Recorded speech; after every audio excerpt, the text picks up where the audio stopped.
I'm really sorry to interrupt. I'm really sorry to interrupt this burden of proof reversal fallacy. The claim is gravity by you, Rational Aussie, and that's why I joined.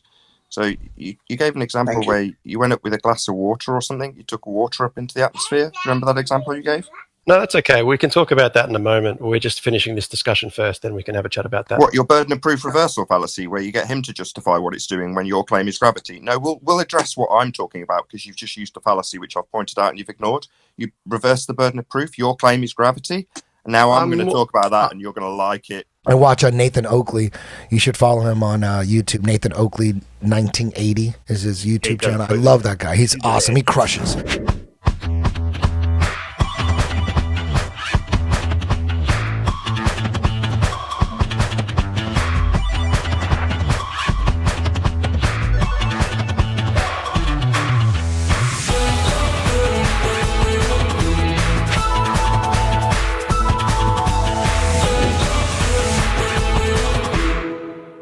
That is kicked or hit into the air, the Earth is rotating underneath it. Yeah, according to Neil deGrasse Tyson. According to who? The NDT. Yeah, sure. Like the Earth's rotating below it, but so there's no conservation of momentum. Then you can't. Have both there absolutely is conservation of momentum. No, but you can't have both of those things be simultaneously true at the same time. Why not? Because if it's spinning. What do you mean? If you're showing a deviation of Coriolis, then that's not maintaining its momentum. Yeah, you can have a minor Coriolis effect that doesn't anywhere near the rotation of the Earth. A minor. Sorry, guys. I need to clarify things again, just so we're all on the same page. What is the Coriolis effect to you, mate? What do you think it is? It's the deflection that objects take. Wrong. Counter to the spinning of the Earth. Wrong. Right, hold on. Yeah. So it's not an actual deviation. The object itself is still travelling straight. It's you, the observer, on a reference frame that is moving that observe an apparent deflection. A little bit like being on a merry-go-round, right? You've got a ball, you're going around the outside. You throw the ball towards the middle of the roundabout. The ball, in actuality, hasn't changed its path. It is still going straight. But as you continue to move, you, the observer, notice an apparent deflection. Not a real motion, not real and physical, but an observed apparent deflection because you're moving. Yes. That's what so that's the Coriolis effect, not an actual physical thing. So do we observe the Coriolis effect? So snipers have to account for that. Is that what you're saying?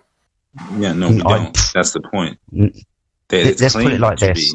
If the Coriolis effect was true, okay, and there was one rotating reference frame, the Earth, merry-go-round, underneath a different stationary reference frame, the atmosphere above, then we would notice an apparent deflection or a difference in flight times with regards to planes flying east to west and west to east. Because because Fuzzy Swan was just saying, don't snipers account for the Coriolis effect. Isn't that what he just said?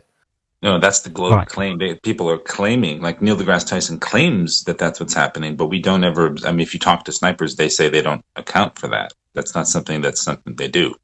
Then but it's claimed as the globe proof the claim that there's the Earth lends its momentum to the bullet.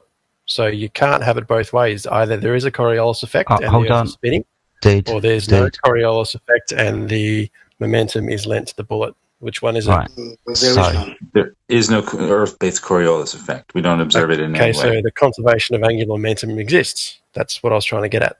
No, but you're already presupposing that it's moving in the first place. Yeah. You're starting out. Your starting position is that it's already moving, without proving that it's moving. All right. Or that it's a sphere. You haven't shown curvature yet either.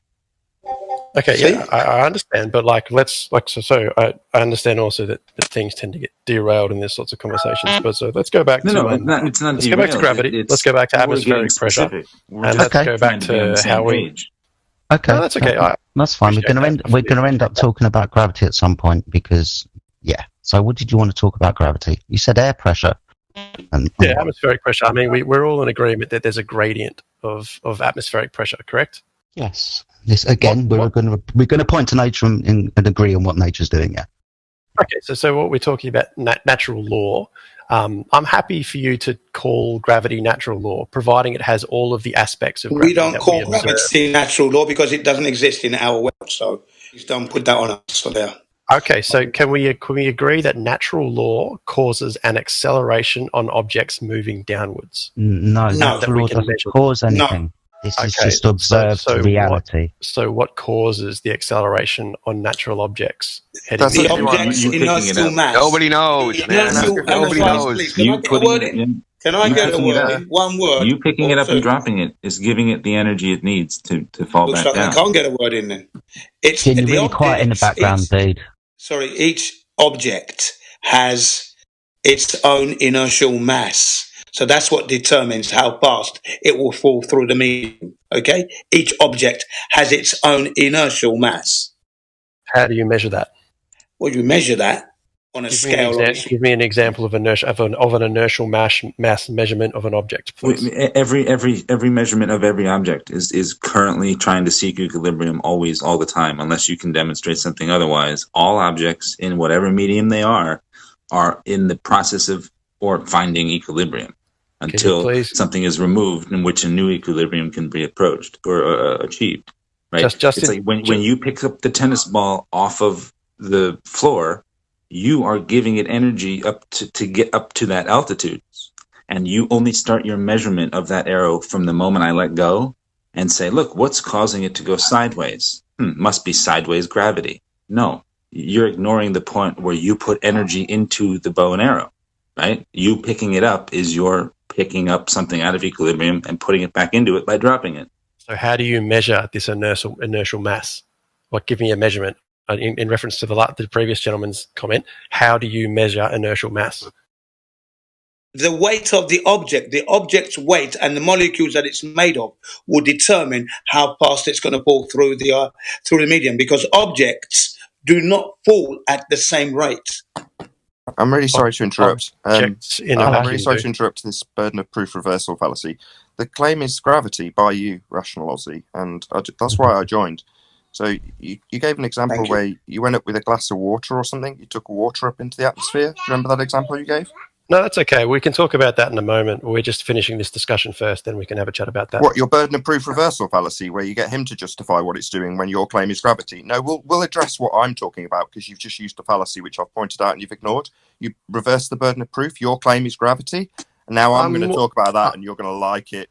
You're not going to use your burden of proof reversal. I'm more than happy to talk to you, Nathan. You've got a claim of gravity. After I've finished talking to somebody else. Through me, or you can listen. That's your choice.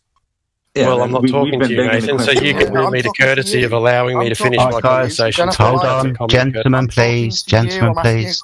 And I'm not talking to you. I'll be happy to talk to you later. Hold on. Sorry, Nathan and Nathan, my friends. 2 seconds, please. Don't let me rope. Exactly, and you will get to ask it in a second. Thank you, Nathan. He is bringing up a really good point, my friend. You are doing this. You are reversing the burden of proof, which is why we're going around in a circle. Yeah. If you let Nathan speak for 20 seconds, I'm sure he'll help you understand that. Yeah, thank you. Yeah, so you reverse. Hold on, guys. My girlfriend has just finished teaching, so I'm going to have to bail out on this. Did you not hear him? Yeah, it's been an absolute pleasure, Jedi. Thank you so much for your time. I'm talking. Shut your mouth. Right, and let's continue this then. Still talking, you stupid bonehead. So, you talked about taking... Wonderful day, Nathan. You seem like a charming individual. Like I'm not going to get hold on. Just let him speak, please. He's a learned man. Please listen. Yeah, he's gone. He's running. So, I joined to ask one question about the water that he took up into the atmosphere. And my question was going to be, how does water make its way up to be clouds? And is that a downward vector, or is that an upward vector? But thank you. He's run away as soon as I join. As soon as I ask him a question, he talks through every word and then runs away. What coward! Your reputation preceded you. That's why. Yeah, well, that's all I wanted to ask. Thank you very much for having me. That's brilliant, Nathan. Thank you for joining us. Thanks, Nathan. On point as fucking always. Keep on shining, mate. Keep on when shining. I saw him come in, I knew that was going to happen. Yeah. That's why I was just wondering the other day. I'm like, I wonder if Nathan ever... I haven't seen him in here ever, and I wonder if he ever did, and there he is. Yeah, thanks for coming in, Nathan. Brilliant.